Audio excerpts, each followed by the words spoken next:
I want to say that we're here in a very unique facility. This is the homelands of the Blackfoot Confederacy, a powerful nation. They did treaty in 1877.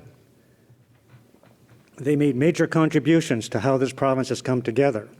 And they have an institution here, the Lougheed Leadership Institute in Indigenous Governance, which I attended 25 years ago and heard the phrase for the very first time, treaty federalism. If you take nothing away from my presentation, remember those two words. It'll get you through any squeeze play that's coming your way on the Aboriginal file. Treaty federalism. They have rights earned that you and I do not have. They're protected in the Constitution, and they apply to every square inch of Alberta. That's across the board. And I say that having represented Ottawa as a treaty land entitlement negotiator on the prairies, and of course that learning curve was steep. Nothing in the oil patch prepared me for it, but it's not too late. You can learn from, maybe I am a bit of an elder in our society. I'm now a grandfather. So here's my story. I give loaded presentations. So will the master forecaster please step forward? I will bow to anyone who 12 months ago, as Dr. Weaver just mentioned on November 22nd, predicted. Who would believe that all those people would be on the stage singing the praises of a carbon tax?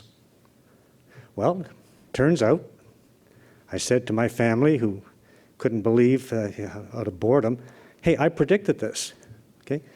In fact, not only did I predict it, at considerable private expense, I went across the country when First Nations racked up 200 legal wins. I went from St. John's to Winnipeg to Fort McMurray to Vancouver to Whitehorse, telling industry groups and conferences like this that the day is at hand when natives in headdresses will flank premiers and captains of industry and eco-activists in greening the oil sands. And it remains the biggest underreported story in Canada in the last decade. We're currently at 228 legal wins. And I basically got written up in local newspapers. My speech in Fort McMurray got the headline, you know, a treaty negotiator tells Alberta industry to get with the program. My exact words were to the oil patch, there's an elephant in the room, it's the rise of Native empowerment. My theory is whoever aligns with Aboriginals before a regulatory hearing has the best chance of success. There's a lot of that in terms of your own agenda. If you have political agendas you want to pursue, well, your natural allies, in terms of your intrinsic valuation of the land, are your Indigenous neighbours. They're winning 90% of their court decisions in Canada's resources sector. It's hard to believe that I am actually invited to speak to corporate legal audiences when they've racked up the biggest losing streak in Canadian legal history. I have a lot of fun doing that. So I wrote the Globe and Mail back, Jeff Lewis, and I said, hold the phone. I've gone across the country. I would hold up those laser pens that flashed. Here's a Mackenzie Valley pen. Here's a Keystone pen. All that's left of these mega projects is a swag, right? That's kind of how bad it is. And he sent me back a note saying, thank you for the note and congratulations on the prophecy. I absolutely agree, blah, blah, blah. And, but that word prophecy bugs me. Things are so bad in corporate Canada, in the legal business, in their losing streak, that there's no prophecies involved. You can predict what the next train wreck is going to be. And you don't have to be that good to predict it. There's lots of precedents out there. Here's one that never even got reported. Coastal First Nations drove a stake through the heart of Gateway. Let's see how it was reported. It got a one-line sentence in the paper that week. First Nations were not adequately consulted. Didn't say that BC government did not do an environmental review like they were mandated to, and they abdicated and you know, did not fulfill their constitutional obligation to First Nations. So guess who picked up on this? What goes around comes around. 1 month later, that's the biggest story in Canada, when Quebecers get up and say, we're going to use that court case to stop Energy East. Okay? So here is the Quebec government, just last month, using Native Legal Win number 225 as their marching orders to get into court to stop Energy East. And so what I'm saying to you is that this native legal winning streak is the backbone of all of these concepts, like social license, like the whole business of everybody, eco-activism and all of that. The smart strategists are courting the native leadership to ally with their agenda, because these guys have the legal clout. At CAPP's year-end interview, the head of CAPP had to fess up that, geez, that November event, no, we didn't know anything about it. We weren't consulted on the measure. And even though 4 of the top CEOs were on the panel, they had to admit that CAPP, the industry voice that has set the tone for all your stakeholder relations since Leduc, did not contribute. That's a major departure from industry groupthink in my world. That's like, how could this happen? You're not alone. It turns out in BC, with the Tsilhoqot'in ruling, they have a similar size area, about the size of New Brunswick, where they're going to have a new land ownership regime. And guess what? The miners were not consulted in the development of that agreement. So there's another industry group. So I come along and I say, what's driving governments to act this way? What's in the water? It's all about reputational management. This business of these legal wins, if you're a corner office lawyer, and if you come up to me afterwards, as they typically do, and say, yes, Bill, but we have property rights. We have property rights and we have permits, and you're not giving that proper emphasis. Well, I come along and I'll say, well, after 228 legal wins, that in fact that they have land rights at 228, property rights from, yes, the statute, but it's been amended by these rulings.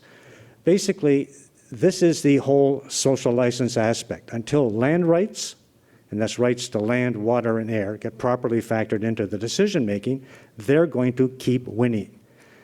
And your premier recognizes this, because on the panel, she basically said on the podium that they're here, this is an opportunity to shake her province's image as a climate villain, a reputation that has bedeviled the oil industry's efforts to access new markets. Now, you know all that, but it's refreshing to hear it said. And that's why the groupthink industry associations are not involved in this. They haven't graduated to that level of sophistication. So where do I fit in on this? This may sound like I'm shamelessly touting a book. I'm not. It's on Amazon. But it was referenced in the Maclean's debate in the last election, which is not bad for a guy working out of his home in Waterloo, Ontario. This was a debate that basically was designed to avoid anything to do with gridlock, deadlock, and all the other dead ends that the governments were encountering. And Mulcair said that's because natives are resource rulers. And he went across the country, and I would read about myself, where he would say, like, here's the Prince George citizen, basically saying this guy Gallagher, he's documented more than, it would be 150 cases, where First Nations have won in the realm of resource development. What he's essentially saying is wake up, start presuming title, start behaving differently. And that's where I merged with Dr. Weaver here. He's saying the same thing. He's doing a statistical analysis on climate change, and I'm doing a statistical analysis on train wrecks, right? Because that's what they are. Back in Kitchener, Octoberfest is a big deal. Just that month, there was a one-month-long access to resources trial in Toronto as to whether a company could even get into see its discovery. There was a week-long approval trial in Vancouver. There are 3 leave to appeals that the natives all procedurally won. A major land use ruling in the Yukon, a Transparency Act win. And I got in the papers saying it would appear that we'd rather litigate than resolve the national gridlock shuttering our resources sector. Such are our national priorities. That got written up in Alberta Oil. The battle of the think tanks. 15 years ago, the Premier of British Columbia actually ran on a platform of we have to work with Aboriginal title. It's coming. We have to develop a progressive, forward-thinking view of how we're going to manage First Nations owning a whack of this province. Well, he got jumped. He got jumped badly by corner office lawyers who put out public legal briefs telling him that he was like doing a disservice to the people of BC running on this sort of platform. So there was a huge battle, and the Premier backed off. We're now witnessing a similar battle after Tsilhoqot'in, a battle of the think tanks. They're all over the right-wing spectrum of the map to put this genie back in the bottle. It's playing out in public, and the game plan is to try and minimize or derail the rise of Native empowerment, which is a Canada-wide phenomenon. I just want you to know the next time you hear one of these guys on TV telling you that the duty to consult is confusing and messy and we don't know where to start, that there's a high-level ruling out of Ottawa that says that the decisions on the doctrine have been defined with some particularity. So the only people who are confused about the duty to consult are people who make their living making sure that you understand that this has to be sorted out in the next court case, which they will run, right? This is the state of the dialogue that's going on. I'm telling you to seize power and don't let them run free with those sound bites. The duty to consult is now boilerplate law. It's been decided right across the board in Canada, not PEI, and not enough of a native base to get it there. Some gray area in Saskatchewan, but for the rest, it's pretty much a boilerplate law. And this is really why industry lobby groups are being bypassed in the go-forward scenario. If that's going to be what their sound bites are, no forward-thinking politician who's actually trying to deliver solutions on the gridlock needs to have that in the debate. And I'm saying that the legal community in the Western Sedimentary Basin is actually one of the drivers, one of the factors driving the downturn and driving resource projects right off a cliff. Here's your Alberta First Nations winning a court case that impugns both the Omnibus Bills Act. So if they don't like the way the environmental regulatory system is set up, they went to court, they pleaded a case, and they won a declaration that they were not properly consulted on both omnibus bills. Likewise, they did the same thing on the Fiscal Transparency Act. You want us to open the books when we do our private deals with First Nations? Well, we'll see what a judge says about it. That's been stayed. Two of these court cases were budget bills. One was aimed 100% at a regulated minority. We're still passing laws in this country about minorities, right, to regulate them. All three have now a judicial cloud of disapproval. I mentioned about the Northern Gateway, the stake through the heart of that environmental review. These are all First Nations local to the oil sands: Mikisew, Cold Lake, Saw Ridge, Athabasca Chip, Onion Lake, Thunderchild, Apache. If you took a protractor and went around and put the curve on them, you'd find that they're all working with industry to make your province a more vibrant industry. Why are they being invigilated by legislation and in court? You know, this is major folly on the road to resources in my case, in my opinion. And so when they win these sorts of court cases, they're not just going to say, okay, we proved you wrong. They come along with the bottom paragraph. We don't recognize this stuff. How can we recognize what we haven't been consulted on? We're going to hold the federal government accountable. We will protect our interests. So this winning streak, these chickens have yet to come home to roost. So when the lawyers in BC had me out for a talking to, I put up their win-loss record for the 8 months preceding my talk. You will see that these guys have consistently lost court cases, about 2 a month, and the ones that they won are under appeal. So that jumbo resort one, that could turn into a legal native win when it's all over. I told them that was an appalling statistical set of references, and I told them that they were not serving their public. That this is, again, an undermining force that's eroding the economic underpinnings of how this country is supposed to work. They haven't invited me back. Okay. So you now have, just here this week, last month, You now have another black eye in the sense that you have, it seems that you're incapable in this province of actually going down and putting a bottle of water in the lower Athabasca and putting the cap on it and taking it back and having it coherently and in a disciplined way analyzed. I mean, I used to work in mining. My first summer job was get in that half-ton truck and go fill these bottles up. I mean, it's not that complicated. Here's the report. It's been a failed experiment. I'll just read it to you. You need to hear this. Amera is a failed experiment. 3 years and tens of millions of dollars later, still struggling, dysfunctional relationships, failure of all three parties to realize the promise. The plan is critically needed. World-class environmental monitoring of Canada's oil sands, still not happening, right? Now, in the crowd that I run with, you know, their reaction is just totally incredulous. And you can see why Notley is saying what she's saying. I mean, this is an unbelievable state of affairs to have a scientific report come out to put such a pall over the lower Athabasca with all the, you know, all the stuff that's, I mean, what would Obama say if he heard that? You know, Keystone, proper thing. What would the coastal First Nations say about that? Gateway, proper thing. So, so I'm just saying that there's more work to be done, and your politicians are on the right track.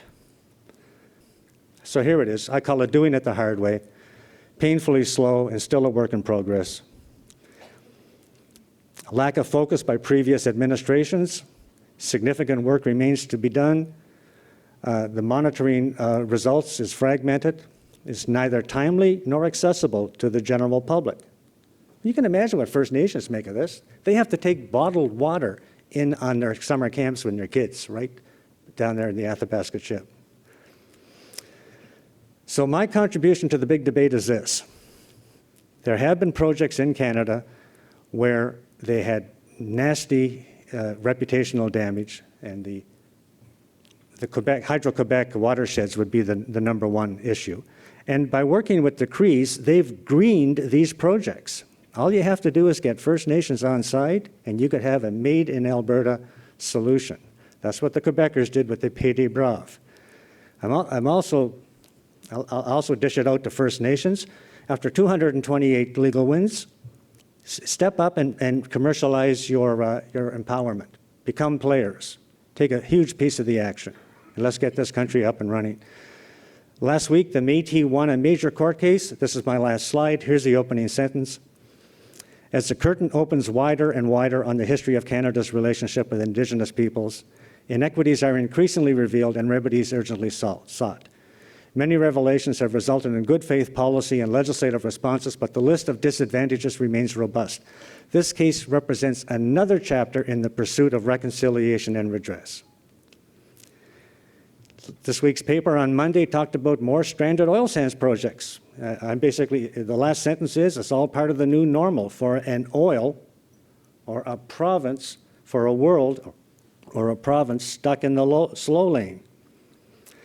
The Chief Justice of BC just ended a major ruling up in the Yukon, quoting the Truth and Reconciliation report as to how this country has to pull together. And I'm making a prediction that the next ruling out of BC's Court of Appeal will similarly hold a major admonition to the citizens of Alberta to get with the program. The courts are basically saying, if you keep bringing this stuff back into our court, you better bone up on human rights law.